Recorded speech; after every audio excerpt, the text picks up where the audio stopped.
by Matt Snyder.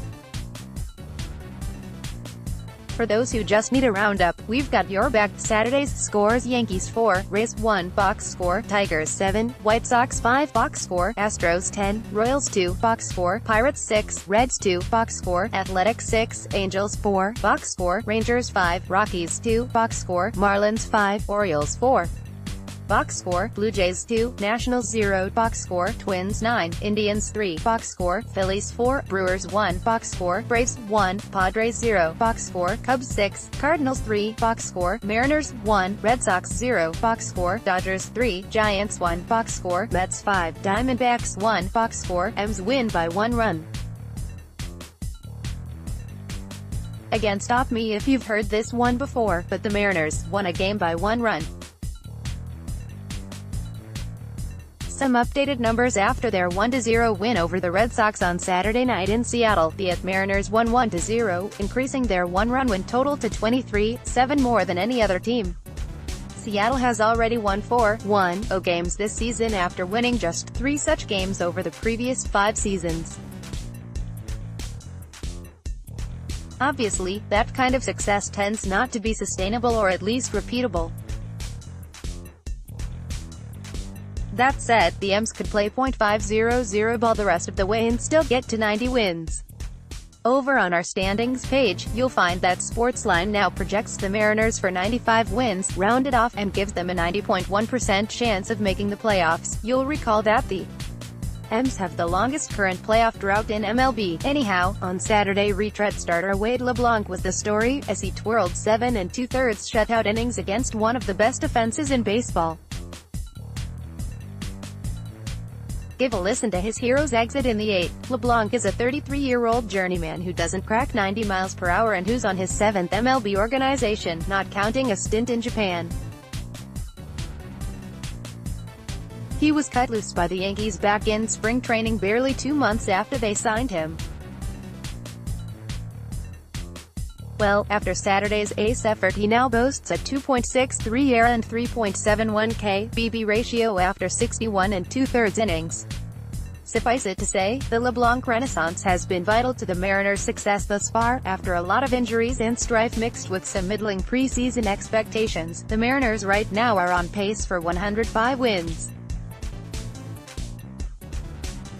They're the story of 2018 thus far. The Dodgers are back. The Dodgers on Saturday night won their 5th game in a row and moved to 11-2 in June. They've also won 21 of their past 27 games. As a result, they're now 5 games over .500 for the first time in 2018. That's notable for a team that has been crushed by injuries, especially in the rotation, and was 10 games under .500 on May 16 in the win over the Giants. Matt Kemp was kind enough to homer during Dave Roberts' dugout interview. Yep, that's Kemp's 12th homer of the season, and he's now batting .340, .376, .581 for the year. He's been huge for LA. To state the obvious, the once-buried Dodgers still trail the Diamondbacks in the NL West, but Sportsline now gives them a healthy 68.3% chance of winning the division for the 6th straight year. The Cardinals have a Carlos Martinez problem in a way. It seems odd to fret over an established frontline starter who has a 2.73 ERA for the season, but then there's this concurrent reality. Those are numbers authored by Cardinals right-hander Carlos Martinez since he returned from a lot injury on June 5. Martinez's control this season wasn't quite optimal even before he hit the disabled list, but since being activated he's been almost a total stranger to the strike zone. His delivery is rushed and inconsistent, and he's had almost no command of his secondary pitches. Something is not right, and we were reminded of that on Saturday night when he walked 6 Cubs in 5 innings. In reality, Martinez was lucky to allow just 3 runs on the night. More generally, the Cardinals are now 6-8 in June with a -18 run differential for the month. Of those, the 14th of June games, 12 have come against the Pirates, Marlins, Reds and Padres. Really, the Cardinals should have been nicely fattened up coming into this crucial series against Chicago. Instead, they limped in and dropped the first 2 games. Now, they have an ace who's got something awry physically, mentally, or both. Astros win 10th straight from Saturday, May 26 through Tuesday, June 5. The defending champion Astros went 3-7 and fell to 2 games behind the upstart Mariners. That stretch of bad baseball is now a distant memory, as the champs have ripped off 10 consecutive victories. That's a season high and one off their longest winning streak last season, when they won 101 games and the World Series. Notable in Saturday's win in Kansas City's Kauffman Stadium was Dallas Keuchel's outing. He came in with a 7.33 ERA in his last 5 outings and 9.82 in his last 2. On Saturday, he went 6 innings, allowing only 6 hits and a walk for 2 runs. Both were unearned though. He struck out 5. Now, it was the hapless Royals as an opponent, but it's still momentum for the bearded lefty.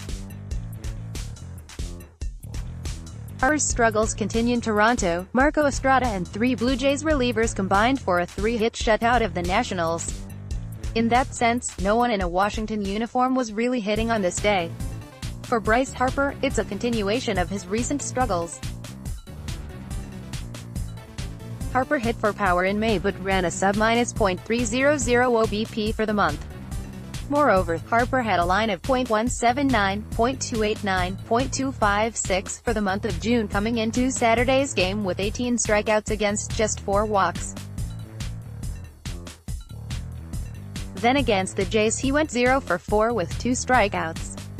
For the season, Harper's now batting .221, .361, .489. Those are good numbers overall, thanks to his power and walks, but consider that Harper had an OPS of more than 1.000 as recently as May 6. Now that figure is down to .850. As well, his NL leading 8 intentional walks are helping prop up his fading numbers. So what's going on, and will Harper get better?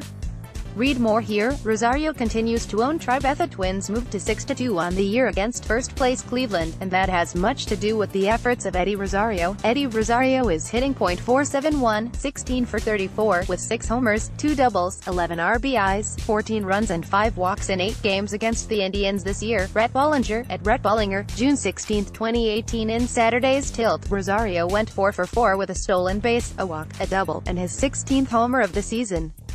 Some color television footage. Also, it's not just the Indians who've been victimized by Rosario in recent days. Eddie Rosario of the Twins went 4 for 4 with 4 runs in Minnesota's 9-3 win over Cleveland. Most total bases since May 1. Eddie Rosario, 120. Francisco Lindor, 110. Jose Ramirez, 108. Mike Trout, 107. J.D. Martinez, 106. Don't be surprised if he winds up cracking the All-Star roster for the first time in his career. Newcomb sparkles for Brevas. A record SunTrust Park crowd of 41,916 saw lefty Sean Newcomb do this against the Padres on Saturday. View profile. Newcomb logged just 84 pitches on the day and retired the last 13 batters he faced. However, he was unable to keep going because of a 25-minute weather delay. The outing lowered his 2018 ERA to 2.70, and he has 81 strikeouts in 80 innings.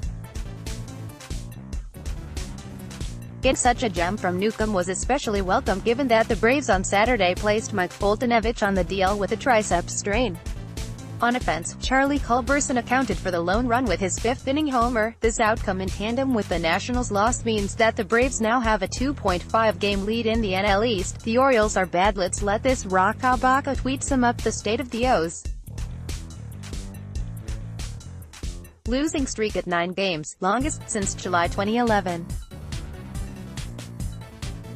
The Orioles have dropped 16 of 18 games and are 19-50, matching the 1988 team's record at this point in the season.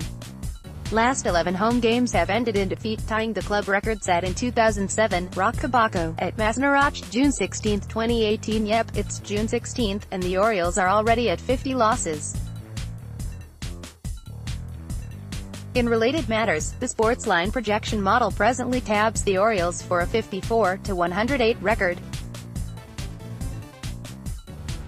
The good news? That would probably secure them the top overall pick in 2019 by a safe margin. Familiar formula for Yankees. The Yankees won Again, they are now in MLB Best 46-20, as noted in the nifty little subheading there. This one had a familiar feel. Ace Luis Severino dealt for 8 scoreless innings, allowing only 3 hits and 2 walks while striking out 9. Through 15 starts this season, Severino is now 10-2, with a 2.09 ERA, 0.93 WHIP and 118 strikeouts in 99 innings. With filth like this, it's no surprise. Offensively, the Yankees were already up 2-0 when back-to-back homers from Giancarlo Stanton and Gary Sanchez seemed to put the game away. Sure, it was only 4-0, but Severino was on the hill and it was the Rays.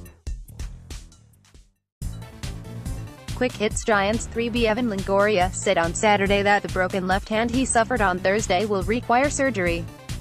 He's expected to miss the next 6 to 8 weeks.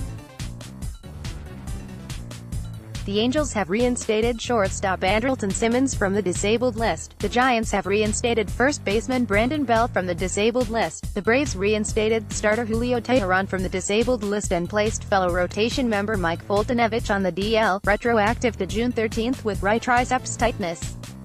There's a chance Folty will only miss one start. Twins center fielder Byron Buxton, toe, will likely begin a minor league rehab assignment on Sunday. The A's have placed third baseman Matt Chapman on the DL with a right thumb contusion and recalled infielder Franklin Barreto. Class A infielder Wendell Rijo was sent from the Brewers to Yankees as the player to be named later in the May 25 Eric Kratz trade. The Rays have placed INF Christian Arroyo on the DL with an oblique strain. The Dodgers have signed RHP Drew Hutchison to a minor league contract. Live team updates. A Twitter list by Dayn Perry. Keep up to date on the latest MLB power rankings, written by our experts.